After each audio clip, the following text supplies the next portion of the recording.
DS Irae movie review. Malayalam top హీరోల్లో ఒకరైన మోహన్ లాల్ గారి కొడుకు ప్రణబ్ మోహన్ లాల్ నటించిన ఈ మూవీ కేరళలో అక్టోబర్ 31న రిలీజ్ అయి మంచి పాజిటివ్ టాక్తో రన్ అవుతుంది. ఈ మూవీని తెలుగులో నవంబర్ 7న రిలీజ్ చేశారు. ఇక మూవీ ఎలా ఉందంటే బాగుంది ఫ్రెండ్స్. మూవీ స్టార్టింగ్ ఒక అమ్మాయి సూసైడ్ సీన్తో మొదలవుతుంది. ఇంతకీ సూసైడ్ చేసుకున్న లేడీ ఎవరు, ప్రణబ్ మోహన్ లాల్కి ఆ లేడీతో ఉన్న రిలేషన్ ఏమిటి, ప్రణవ్ని వెంటాడే ఆత్మ ఎవరిది తెలుసుకోవాలంటే డిఎస్ ఈరే మూవీ చూడాల్సిందే.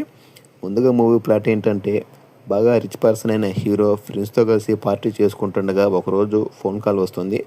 తన ఎక్స్ లవర్ సూసైడ్ చేసుకుని చనిపోయిందని తెలిసి నెక్స్ట్ డే వాళ్ళ ఇంటికి వెళ్తాడు. అక్కడ ఆ లేడీకి సంబంధించిన ఒక హెయిర్ పిన్ని తీసుకొని వాళ్ళ ఇంటికి వెళ్ళిపోతాడు. ఆ హెయిర్ పిన్ని తీసుకువెళ్ళినప్పటి నుంచి హీరోని ఒక ఆత్మ వెంటాడుతుంది. ఇక్కడ నుంచే మూవీ అసలు స్టోరీ స్టార్ట్ అవుతుంది. ఇంతకీ ఆ ఆత్మ తన ఎక్స్ లవర్దా ఎవరిదా తెలుసుకోవాలంటే మూవీ చూడాల్సిందే. ముందుగా ఆత్మ హీరోయిన్ ఎక్స్ లవర్దే అన్నట్టుగా డైరెక్టర్ చూపిస్తాడు. అది ఆ లేడీ ఆత్మ కాదా అనేది మూవీలో చూడాల్సిందే. మూవీలో 2-3 చోట్ల హర్రర్ సీన్స్ బాగానే వర్కౌట్ అయ్యాయి ఫ్రెండ్స్. 2-3 చోట్ల గుస్ బంప్ సీన్స్ బాగున్నాయి.